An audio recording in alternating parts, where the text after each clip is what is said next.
지르리라 하시니라. 아멘. 자, 오늘은 주가 쓰시겠다라는 말씀으로 우리 하나님 말씀 나누도록 하겠습니다. 오늘은 교회에서 종려주일이라고 해서 주일을 섬기고 있는데요. 기도할 때 말씀드렸지만 예수님께서 십자가에 죽임을 당하시기 위하여서 예루살렘 성으로 들어가는 날이에요. 그때 사람들이 이 그림을 한번 보시면 이게 이제 종려나무인데, 이 종려나무 가지 그 잎사귀 파란 줄기 있잖아요. 그거를 이제 막 흔들고 호산나 호산나 이렇게 예수님께서 예루살렘으로 들어가는 것을 기쁜 마음으로 이렇게 환영한 날입니다. 사실은 이 날은 이렇게 기뻐할 만한 날이 아니라 예수 그리스도께서 사람들에 의해서 죽임을 당하시는 아주 슬픈 그런 날임에도 불구하고 사람들은 기쁨에 겨워서 호산나를 외쳤어요.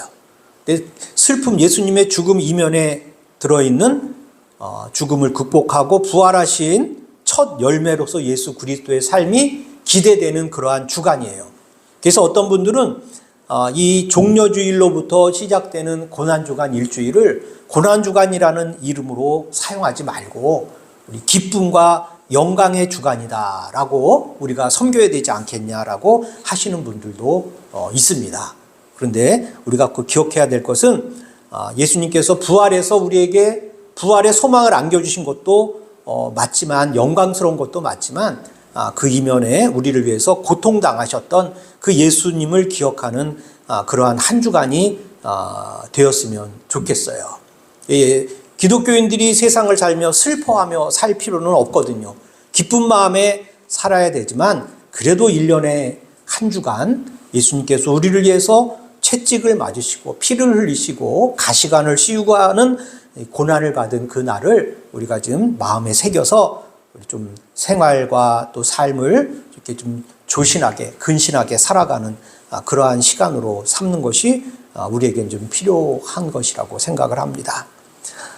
마태복음 21장 9절에 보면요, 예수님이 예루살렘 성에 들어갈 때의 모습을 성경에 기록하고 있어요. 제가 읽어드릴게요. 앞에서 가고 뒤에서 따르는 무리가 소리 높여 이르되 호산나 다윗의 자손이여 찬송하리로다. 주의 이름으로 오시는 이여 가장 높은 곳에서 호산나 하더라. 그러니까 사람들이 이 종려나무 가지를 흔들면서 호산나 호산나 이렇게 한 거예요. 호산나의 의미가 뭐냐면 구원하소서, 이제는 제발 우리를 이 삶의 어려운 상황과 환경 속에 있는 우리를 제발 좀 구원해 주세요라고 소리를 지르는 거예요. 누구한테? 예수님한테. 예수님은 많은 기적을 행하고 이적을 행해서 사람들이 예수님만 예루살렘에 들어가면 자기들의 모든 상황과 형편과 질병과 고민과 걱정, 근심이 다 없어질 것으로 생각을 하고 있었다는 거죠. 요한복음 12장 13절의 말씀에 보면 예수님이 예루살렘에 들어가는 모습을 또 이렇게 기록합니다. 종려나무 가지를 가지고 맞으러 나가 외치되 호산나 찬송하리로다. 주의 이름으로 오시는 이 곧 이스라엘의 왕이시여 하더라 하면서 예수님이 예루살렘에 들어가면 이스라엘의 왕이 되어서 자기들을 다 구원해 줄 것으로 이렇게 생각을 하고 있었습니다. 우리가 여기서 좀 생각해 볼 게 있어요. 그러면 예수님이 지금 사람들을 구원하기 위하여 예루살렘으로 들어갈 때 도대체 이스라엘 사람들은 얼마나 삶이 어렵고 힘들었기에 예수님이 예루살렘 성에 들어가서 자기들을 다 구원해 줄 그러한 일을 해줄 거라고 기대를 했을까? 이스라엘 사람들은 2000년 전에 어떠한 삶을 살고 있었을까? 우리가 좀 궁금한 거예요. 여러분, 2000년 전이라고 하면요, 우리나라로 치면 삼국시대예요. 삼국시대. 신라, 고구려, 백제가 서로 그냥 생존을 위해서 중국으로부터 쳐들어오는 세력과 맞서서 고구려가 싸우고 있고, 이 남쪽으로는 신라와 백제가 서로 패권을 다투기 위해서 싸우던 아주 정치적으로 혼란한 그런 시대거든요. 군인들이 총이나 칼이 있었겠어요? 제대로 된 칼도 없이 그냥 창이나 활 같은 거 만들어서 전쟁을 하던 그런 시기가 똑같은 시기예요. 우리나라 벽돌집이 있어요. 이런 시멘트집이 있어요. 다 지푸라기로 해가지고 초가집 만들고 그런 운막 같은 집에서 살던 시기가 바로 예수님이 오시던 때에 이스라엘 사람들이 살던 모습과 똑같은 거예요. 이스라엘 사람들이 이렇게 예수님이 예루살렘에 들어갈 때 우리를 구원해 주세요라고 간절히 부르짖을 때 이스라엘은 어느 나라의 통치를 받고 있었습니까? 로마라는 세계의 최강대국의 통치를 받고 있었어요. 여기에 반란을 일으키면 무자비하게 로마 군대가 와서 독립을 요구하는 이스라엘 사람들을 무자비하게 짓밟아 버리는 그러한 아주 처참한 시기에 살아가는 거예요. 그리고 군사적으로 힘이 많은 사람들이 나라를 다스리는데 곱게 신사적으로 다스렸겠어요? 말 안 들으면 자기 마음대로 붙잡아가서 때리기도 하고 물건도 빼앗아가기도 하고 그렇게 다스렸을 거 아니에요. 우리나라 사람들은 이러한 상황을 잘 알고 있어요. 우리나라도 얼마 지나지 않은 시기에 일본이라는 나라에서 35년간 우리나라가 그 나라의 지배를 받으면서 생활을 할 때 겪었던 일들이 이스라엘 사람들이 겪었던 것과 비슷한 상황이라는 거죠. 그러니까 얼마나 우리나라 사람들도 독립을 원했어요. 마찬가지로 이스라엘 사람들도 로마로부터 좀 해방이 돼서 자기네 나라의 왕들이 자기네 나라를 정말 백성으로 인정해주며 다스리는 그러한 시기가 오는 것을 간절한 마음으로 기다리고 있었다는 거예요. 두 번째로 예수님 시기에 사람들은 경제적으로 어떠한 사람들이었냐면은 지금처럼 뭐 장사를 하거나 뭐 스마트폰 뭐 팔거나 컴퓨터를 팔고 이런 게 아니라 대부분 농사를 졌잖아요. 아니면은 양을 키우거나 들판에 가서. 이스라엘 사람들은 대부분 삶이 가난했어요. 농사를 짓거나 목축을 하거나 아니면 예수님의 제자 베드로 안드로처럼 갈릴리라는 큰 호수에 들어가서 그물을 쳐가지고 물고기를 잡아서 먹는 그런 생활을 하는 거예요. 얼마나 삶이 힘들고 어려웠겠어요. 그런데 이런 사람들에 대해 로마 군대가 자기들의 나라에 세금을 바치라고 사람들에게 계속해서 그냥 있는 거 벌어들인 거를 자꾸 뺏어가는 거예요. 그러니까 이 사람들의 삶이 빈부격차가 좀 벌어져요. 잘 사는 사람들은 얼마 되지도 않는데 모든 재산들이 다 로마의 권력에 빌붙어 있는 사람들에게 재산이 다 쓸려 들어가고 대부분의 백성들은 가난해서 하루 먹을 것도 없어서 생계를 걱정하는 사람들이 대부분인 삶이 예수님 시기에 이스라엘 사람들의 삶이었다는 거예요. 그리고 이 빈부격차가 커지면 사회적으로 격차가 생기잖아요. 우리나라도 양반하고 상놈이라는 그러한 신분제도가 있었잖아요. 양반은 돈도 많고 권력도 있고 그렇게 살아가는데 양반이 아닌 사람들은 그냥 가진 것도 없고 소작치면서 먹을 거 겨우 그냥 어떻게 농사 져주면 얻어먹는 것으로 생계를 꾸려가는 시기가 우리들에게도 있었던가 마찬가지로 2000년 전에 예수님 오시는 그 시기에도 이스라엘 사람들은요 이런 신분격차가 있었어요. 그래서 상류층이 있는데 상류층이 누구냐면 종교인들, 제사장들 이런 사람들이 아주 상류층이에요. 귀족들 그리고 또 하나 세리 세금 걷어다가 로마에 바치는 사람들이 아주 상류층이에요. 그러니까 10원만 내면 되는데 100원 걷어다가 90원은 자기가 자기 재산으로 만들어버리는 거예요. 이런 사람들이 상류층이었고요. 하층민들은 농사 짓는 사람들, 또 병들어 있는 사람들, 여자들, 또 어린아이들 이런 사람들은 사회에서 사람으로 인정을 해주지 않았어요. 그런데 이 사람들이 너무나 많아요. 상류층 제사장, 귀족, 세리들은 얼마 되지 않는데 가난에 굶주려 헐벗고 살아가는 이 농민들, 병자들, 여자들, 어린이들은요 너무나 많은 사람들이 있는 거예요. 그러니까 이 사람들의 삶이 얼마나 힘든데 예수님이라는 사람이 나타났으니까 예수님 어떻게 우리 좀 구원해 주세요라고 이 잎사귀를 흔들면서 예수님이 오신 것을 환영하고 있는 거예요. 이 당시 사람들은요 우리나라 옛날 삶과 마찬가지로 흙하고 돌로 집을 만들어서 그 안에서 살았어요. 먹고 사는 것은 빵을 만들어 살았는데 우리가 먹는 좋은 빵이 아니라 딱딱한 빵 그런 것을 우리로 제가 표현하면 다른 분들한테 제가 이렇게 얘기해요. 빵이라고 얘기하지 말고 우리나라 옛날에 딱딱하게 굳은 누룽지라고 얘기하라.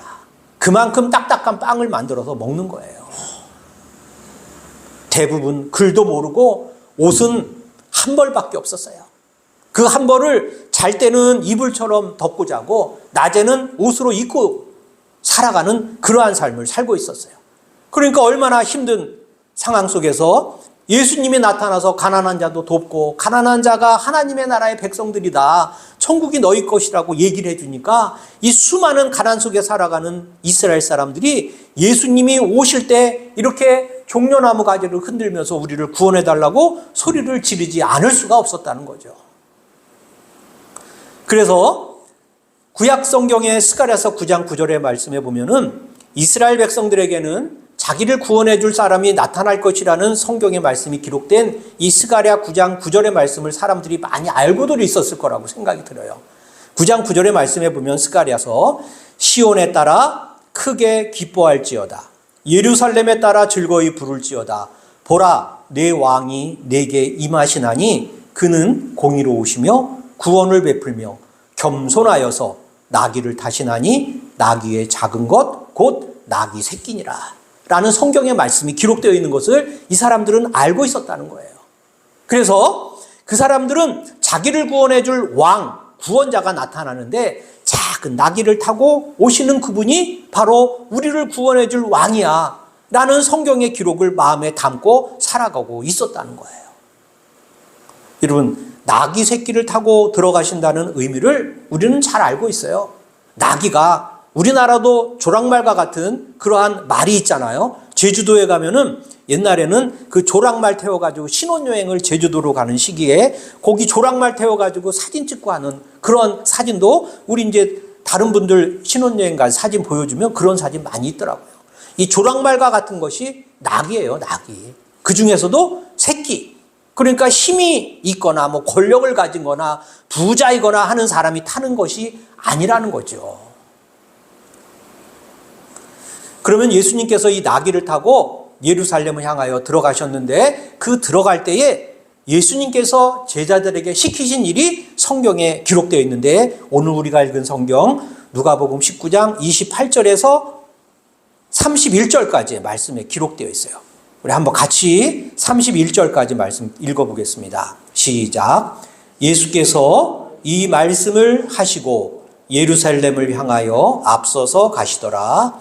감람원이라 불리는 산 쪽에 있는 벳바게와 베다니에 가까이 가셨을 때에 제자 중 둘을 보내시며 이르시되 너희는 맞은편 마을로 가라. 그리로 들어가면 아직 아무도 타보지 않은 나귀 새끼가 매여 있는 것을 보리니 풀어 끌고 오라. 만일 누가 너희에게 어찌 푸느냐 묻거든 말하기를 주가 쓰시겠다 하라 하시매라는 성경의 말씀이 있어요. 자, 예수님께서요 예루살렘에 들어가기 전에 제자들 둘을 불러요. 너희는 저쪽에 가가지고 나귀가 하나 매여 있는 것을 볼 텐데 그 나귀 새끼를 풀어가지고 나에게로 끌고 와라. 이렇게 얘기를 했어요. 여러분, 내가 나귀를 하나 가지고 있는데 2000년 전에 그것도 누가 와가지고 내 묶여있는 나귀를 풀어간다 하면은 여러분 그거 내놓을 수가 있겠어요?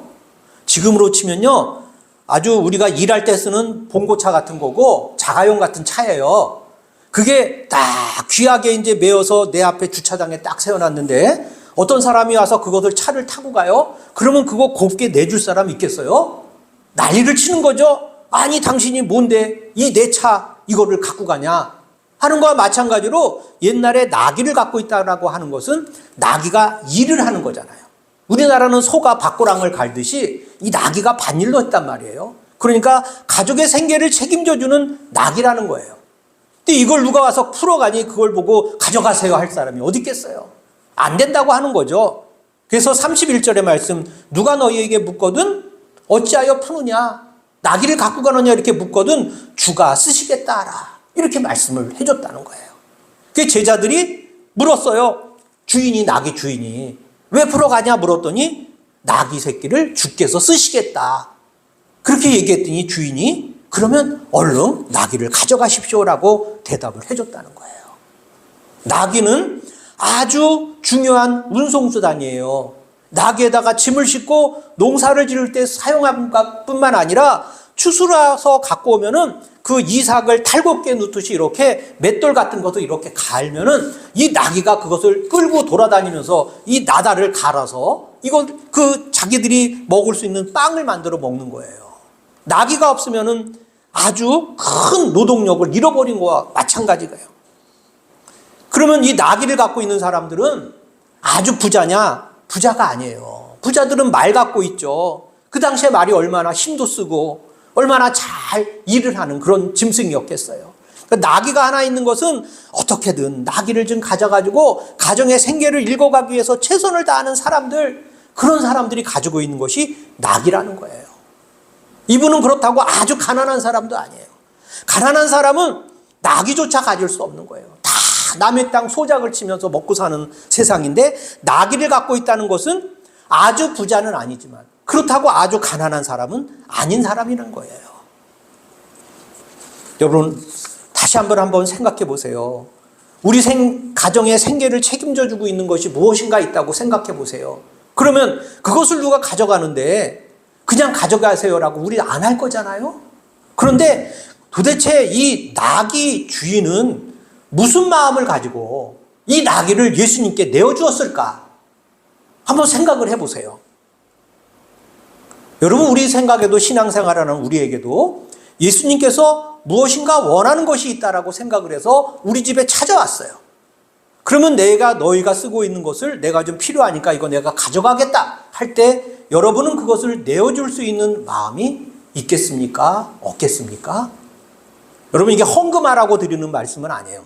많은 목사님들이 이 성경을 가지고 주께서 쓰십시오 하고 내어주었다는 것으로 말씀하는데 저는 헌금을 드리라는 말씀을 드리는 것이 아니라 예수님께서 쓰시겠다는 무엇인가가 있다고 한번 생각을 해보세요.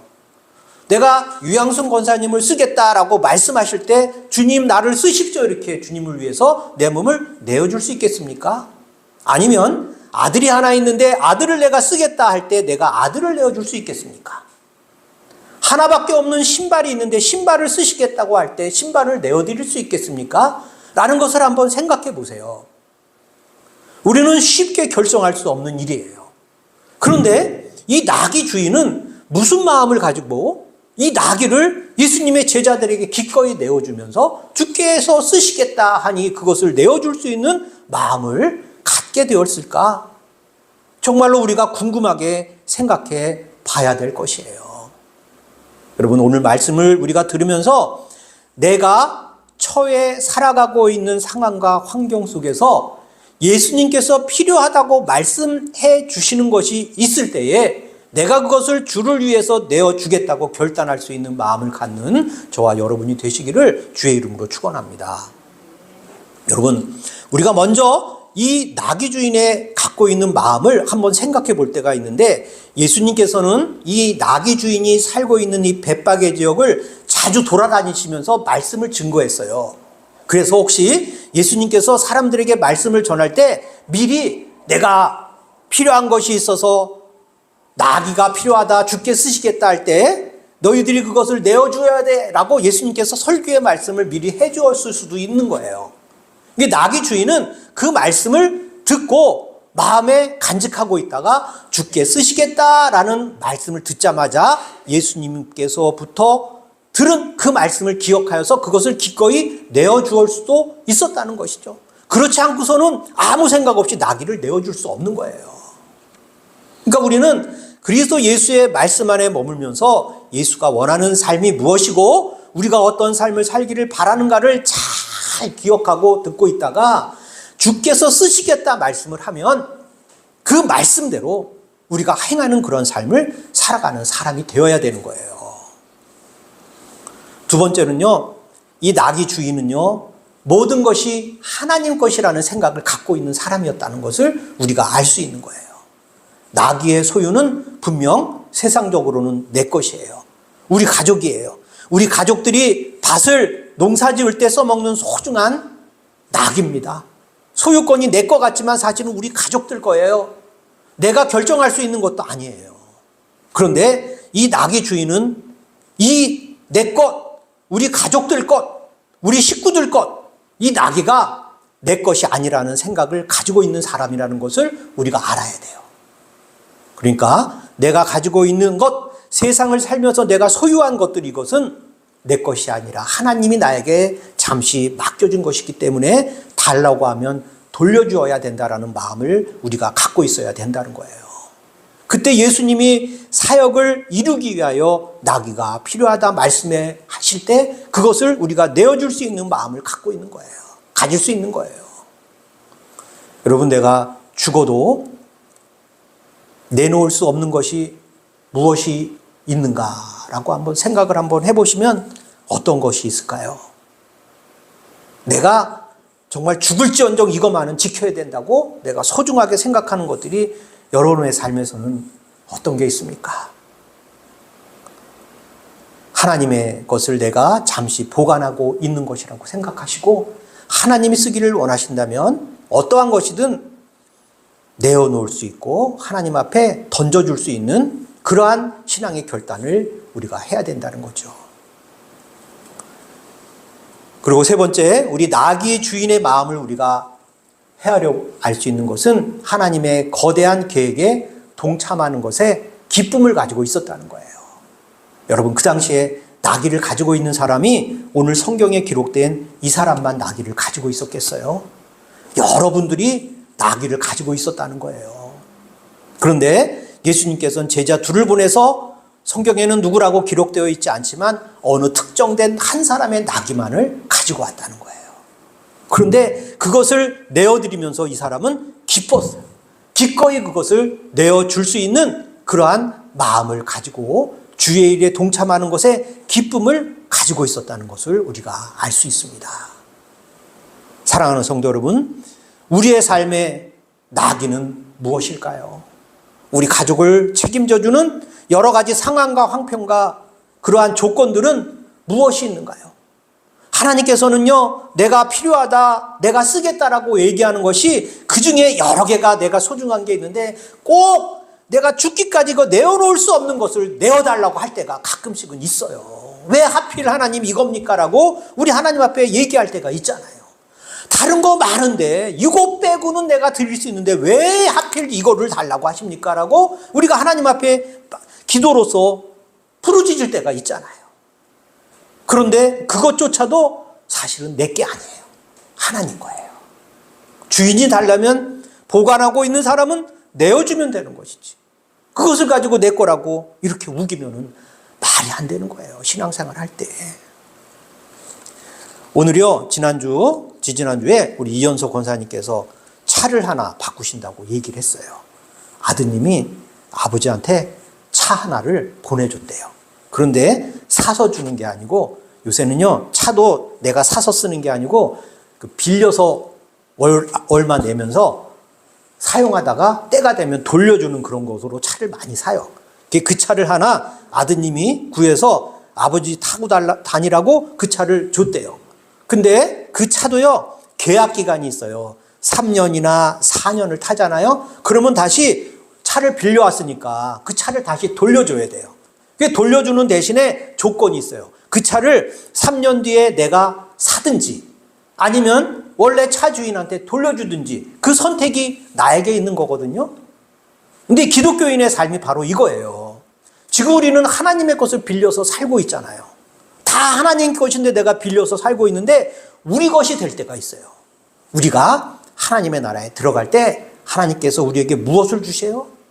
축복의 은혜를, 영생의 축복을 우리에게 주시면 그것이 나의 것이 되는 거예요. 그때 내 것이 되는 거예요. 그러니까 우리가 세상을 살아갈 때는요, 다 내가 가진 모든 것이 하나님의 것이다 라는 생각을 가지고 있을 때 우리가 주의 일에 기뻐하는 마음으로 나의 상황과 환경과 형편과 내어드릴 수 있어서 주님을 위해서 사용되어질 수 있는 그 기회를 갖는 것에 기쁨을 갖게 될 수 있는 것입니다. 여러분, 이렇다고 해서 하나님의 일에 소중하게 사용되어지지 않는 곳에 필요하다고 해서 내어달라고 할 때 내어주면 안 되는 거예요. 하나님의 일을 이루기 위해서 사용되어지기 위해서 필요하다 할 때 내어주는 것이지 자기의 유익을 위해서 내 것이 필요하다고 얘기하는 곳에 내 가진 소중한 것을 내어주시면 안 돼요. 그러려면 영적인 이런 판단력이 우리에겐 있어야 되는 것입니다. 그러기 위해서는 말씀과 기도를 통해서 우리의 영적인 생각과 지혜가 깨어있기를 기도하는 마음으로 있어야 돼요. 여러분, 지금 세상에 수많은 이단들이 나타나서 사람들의 소중한 것들을 빼앗아 자기의 것으로 만드는 사람이 세상에 너무도 많이 있어요. 그런데 현혹되어 내어주시면 안 되는 거예요. 바로 제자들이 나귀를 팔아서 먹고 마시고 하려는 마음으로 나귀를 달라고 하면은 내어주면 안 되는 거예요. 그런데 내가 당신 나귀를 가지고 가서 주님이 예루살렘에 입성하는 그 구약의 말씀이 이루어지는 곳에 사용되어지는 곳으로 이 나귀를 사용할 것이라고 얘기할 때는 기꺼이 내어주는 것이에요. 그러니까 우리는 영적인 깨임을 가지고 세상을 살아가며 주변의 상황을 잘 판단해서 우리가 지혜롭게 생활을 할 수 있는 그러한 사람들이 되어야 되는 거예요. 그러니까 잘 판단하세요. 개인의 이익을 위해서 내가 무엇이 필요하다, 내어놔야 된다 할 때는 절대 내어주면 안 되는 거고, 가만 지혜롭게 영적으로 생각을 해서 달라고 하는데 저 사람이 이것을 가져다가 어느 곳에 사용하기 위해서 달라고 하는가를 가만 생각해 봐서 그 일이 진정으로 주님의 분명한 목적을 이루기 위해서 사용하기 위하여 필요하다고 할 때는 기쁜 마음으로 모든 것을 내려놓을 수 있는 마음으로 우리의 믿음이 자라나야 되고 그러한 믿음을 향해서 가야 되는 것입니다. 여러분, 앞으로 우리가 얼마나 많은 세상의 삶을 살지 우리는 알 수 없잖아요. 그 삶 속에 우리의 소중한 것을 달라고 할 때가 있어요. 먼저 하나님 앞에 기도하시고 그 마음이 어떠한 목적을 가지고 그러한 것을 달라고 하는 것을 분명히 판단하시고 난 다음에 하나님의 일을 위하여 분명한 목적을 가지고 하는 일이라면 우리의 것을 고집하지 말고 주의 일을 위해서 내어놓을 수 있는 우리들이 되기 위해서 하나님 앞에 기도하시기 바랍니다. 주께서 쓰시겠다 말씀하실 때 안 됩니다. 무조건 얘기하지 마시고 주님의 분명한 일을 행하기 위해서 필요한 것이라면 나의 모든 상황과 환경을 내려놓을 수 있는 그러한 결단이 이루어지는 저와 여러분이 삶이 되어지길 주의 이름으로 축복합니다. 그 내어놓음을 통해서 예수 그리스도께서 예루살렘에 들어가셔서 십자가의 죽임을 당하시고 부활하셔서 우리의 소망이 되셨어요. 그러니까 우리의 것도 주가 쓰시겠다 하면 내어놓을 수 있는 그러한 저와 여러분이 되시기를 주님의 이름으로 축복합니다.